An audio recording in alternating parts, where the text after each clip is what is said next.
Uruguay is the size of Karnataka with half the population of Bangalore. All these areas have abundant land and abundant soils, and they're great producers of food. What are the drivers? The land here is some of the most fertile in the world. Indian farmers have farmed for over 5,000 years. Here, farming on a large scale has only happened for about 100 or so years. And many of these regions, the new regions, it's happened only about 10 years, 10 or 20 years. And then you have modern technology, which is utilized, just like in the US or Canada. You have ideal weather and growing conditions. And lastly, an abundance of fresh water. These are freshwater paradises.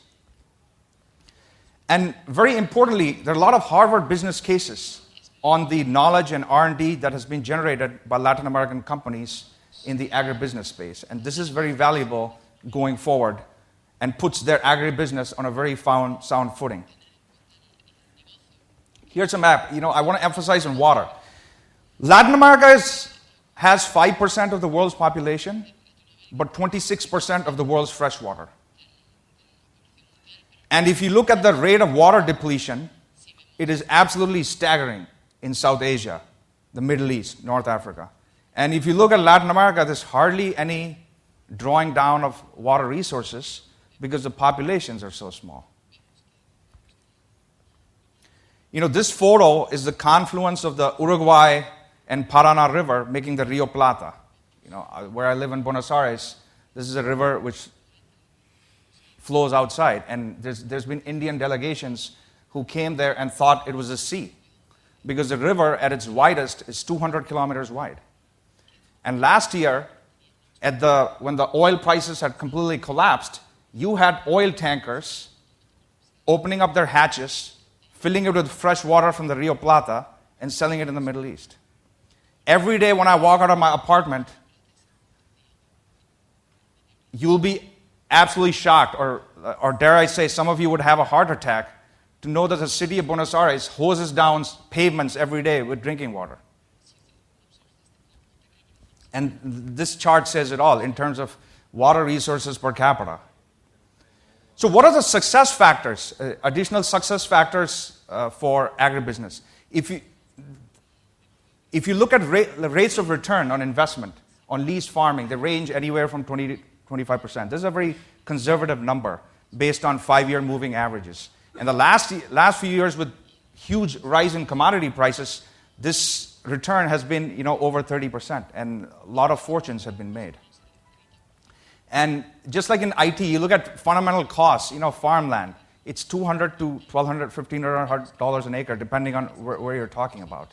In India, in Punjab, farmers told me, it's 10 lakhs, $20,000 an acre and upwards. And in Gurgaon, it's in the crores, $200,000, $300,000. And there's possibility to scale up massively in terms of available farmland, in an additional 300 million hectares, very conservatively. This is not talking about deforestation in the Amazon or any protected habitats. This is just the amount of land that's available. And because of low populations, there's very little stress on the soils, and it's sustainable agriculture for the foreseeable future.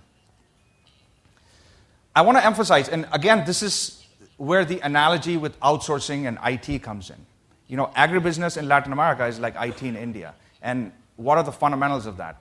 It's almost entirely export-driven because the populations are very low. It's world-class. So, for example, Brazilian farmers, Argentine farmers compete with their American, European, and Australian counterparts to sell around the world.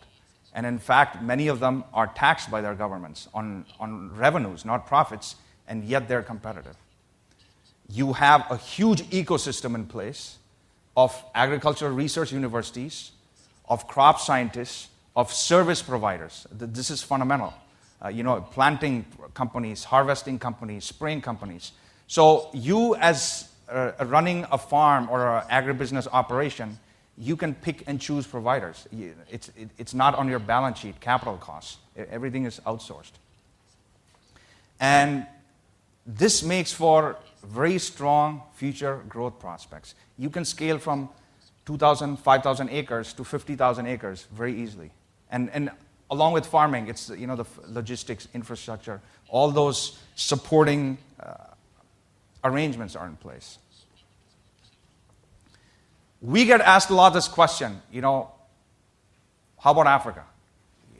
Indian farmers, Indian companies are being given land in Africa for free, many parts of Africa.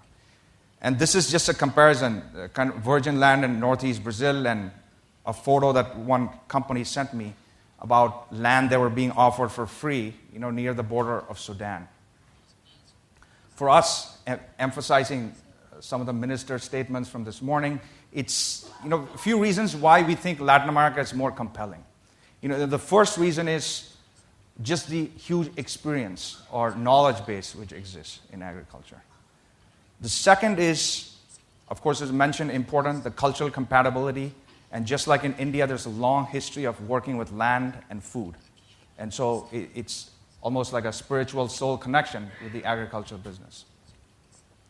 The third reason is, of course, the fit and scalability. If you look at many countries in Africa, they have huge population pressures. And Africa is going to be the country most affected by climate change. In Latin America, in fact, many countries are going to benefit from climate change because the growing latitudes are going to expand. And just to appeal to you guys, I'd like to make an analogy which you might be more familiar with. Think of, in India, of course, wealth is Lakshmi, represented by goddess Lakshmi, and a daughter is also considered to be Lakshmi. And so you always want wealth to be taken care of and have a safe home, so to speak. And imagine you have an unmarried daughter in some part of your family, and you have two prospective grooms. One groom is graduate of IIT, undergrad, master's, Stanford, MBA, Kellogg, marketing, working at McKinsey & Company, okay? And the groom is 28 years old. And so there's an expectation from the families that some money needs to change hands. The other groom, your second prospective groom, is a 14-year-old. He's in the 10th standard, and he's willing to marry your daughter for free. Now, you got to make the call. I don't know how old your daughter is or what your vision is, but this is what it is. It's not an apples and oranges comparison. Long term, it's going to be both. But in India, we just have a pressing need. And as one of my friends mentioned to me, you add a kicker, the daughter you're trying to marry off is 29 years old, right? So you make the call.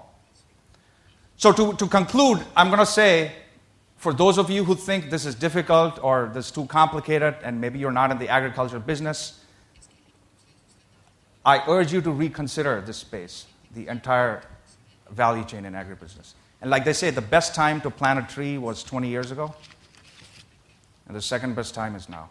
And I hope in this conclave, you get to plant those seeds of opportunity which bear you juicy profits in the years to come. Thank you very much.